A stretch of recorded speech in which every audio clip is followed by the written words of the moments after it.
మనకిక్కడ మౌజంలు, ఇమాములు అట్లాగే వీళ్ళ పేరేంటి పాస్టర్లు వీళ్ళకి డబ్బులిస్తా ఉంటారు గదా!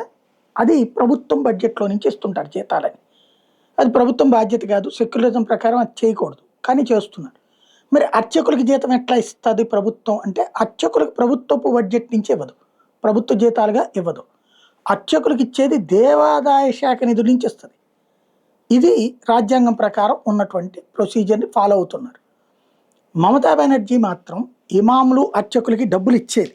ఇప్పుడు ఆ విధానాన్ని సువేందు అధికారి ఎవరికి ఉట్టి ముస్లిములకి, క్రిస్టియన్స్‌కి ఇచ్చే డబ్బులే కాకుండా బ్రాహ్మణులకు కూడా తీసి పడేయడం అన్నటువంటిది సంచలనం సృష్టిస్తోంది.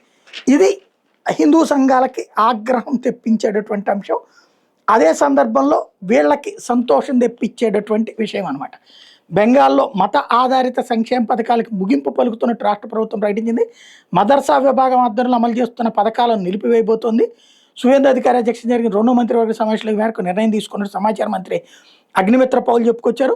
మమతా బెనర్జీ ప్రభుత్వం ఇమాములకి నెలకు 3,000, ముజ్జీన్లు, పూజార్లకి 2,000 రూపాయలు. ఇక్కడ కూడా ముస్లింలకు 3,000, పూజార్లకు వచ్చేటప్పుడు 2,000 ఇచ్చిందనమాట. వాటిని ఇప్పుడు నిలిపివేస్తోంది.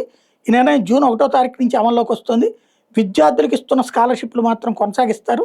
అదే రోజు నుంచి అన్నపూర్ణ యోజన కింద మహిళలకు 3,000 రూపాయల వంతున ఆర్థిక సహాయం చేయడానికి రెడీ అవుతున్నారు. మమతా ప్రభుత్వం అమల్లోకి తెచ్చిన లక్ష్మీ బండార్ కింద సహాయం పొందుతున్న మహిళలకి ఆటోమేటిక్గా ఈ పథకం వర్తిస్తుంది. ఇదివరకు 1000 ఇచ్చేది ఆవిడ, వీళ్ళు 3,000 ఇస్తారనమాట. జూన్ 1వ తేదీ నుంచి బెంగాల్ ప్రభుత్వం మహిళలకు ఉచిత బస్సు సౌకర్యం కూడా ఇస్తుంది. హైకోర్టు ఆదేశాల మేరకు ఓబీసీ కులాల జాబితాను కూడా రద్దు చేసినట్టు మంత్రి అగ్నిమిత్ర చెప్పుకొచ్చారు. ఓబీసీ జాబితాలో 77 కులాలను కలిపితే అందులో 75 ముస్లిం కులాలు ఉండటంతోనే వాదన నెలకొంది.